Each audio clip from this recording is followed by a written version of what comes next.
በኢትዮጵያ በስፋት ከሚዘወተሩ የስፖርት አይነቶች አንዱ የሆነው ቴኳንዶ ስፖርት ዓለም አቀፍ ሕግና ስርዓትን ተከትሎ እንዲስፋፋ የኢትዮጵያ ቴኳንዶ ፌዴሬሽን የሙያ ማሻሻያ ስልጠናዎችን እየሰጠ ይገኛል። ስልጠናው ዘርፈ ብዙ ጠቀሜታ እንዳለው የሚያነሱት የሙያ ማሻሻያ ስልጠና ተሳታፊዎች ከዚህ ቀደም የነበረው ስልጠና በስፖርቱ እድገት ላይ አዎንታዊ ተጽዕኖ መፍጠሩን ገልጸዋል። የዛሬ ዓመት የወሰድነው ስልጠና እንደ ሀገር ቴኳንዶ ላይ የሰራው በጣም ትልቅ ተጽዕኖ አለው። ምክንያቱም ቴኳንዶ በልምድ የሚሰሩ ሰዎችም ነበሩ። ትምርቱ ያስፈልጋል።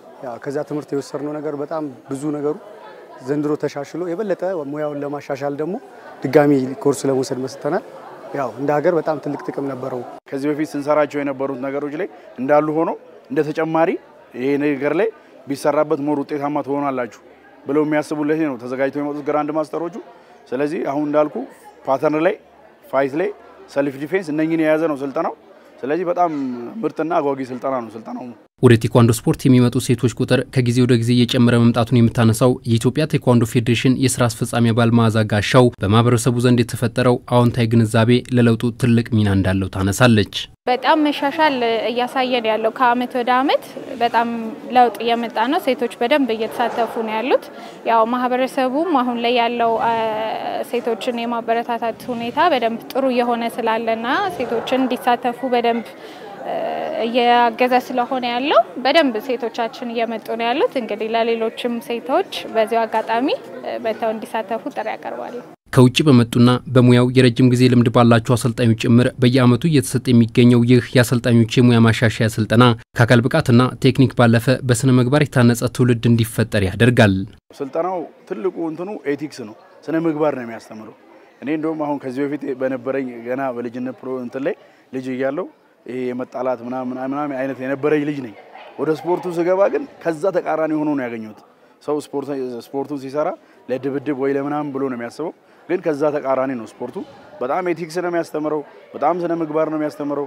ትምህርት ላይ ፎከስ እንድታረግ ያደርጋል። ስለዚህ ይሄ ውጪ ከሚወራው ነገር በጣም ተቃራኒ ነው ማለት ነው ያለው ነገር እና በጣም ደስተኛ ነኝ።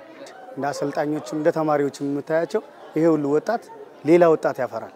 የሚያፈራቸው ወጣቶች ደግሞ የምታየው ይሄንን ጥፍ የሚሆነው ስፖርቱን ወዶት ፈቅዶት እንዲሰራና እንደ ዓለም አቀፍ እንደ ኦሎምፒክ ደግሞ ኦሎምፒክ አሁን ዘንድሮ ባንሳተፍም የምንገባበት ፕሮባቢሊቲ ከተፈጠረ በዛ ሰዓት ላይ እንደ ዓለም አቀፍ ሀገራችንን የምናስጠራበት መንገድ ሰፊ ይሆናል ማለት ነው። በስልጠናው ከተለያዩ የኢትዮጵያ አካባቢዎች የተውጣጡ በርካታ አሰልጣኞች ተሳታፊ መሆናቸውን የገለጹት የፌዴሬሽኑ ፕሬዝዳንት በየአመቱ እየተሰጠ ባለው ስልጠና ለውጥ መጥቷል ይላሉ።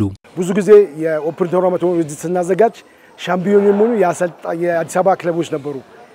ከዚህ ስልጠና በኋላ ግን አብዛኞቹ ሻምፒዮን የክልል ሰልጣኞች ለምሳሌ ባለፈው አመት ሻምፒዮን ነው ደቡብ ክልል ነው። ምንድነው ይሄ ስልጠና ነው ያመጣውና ስልጠናው በጣም አሰልጣኞች ላይ ብዙ ለውጥ እያየን ነው።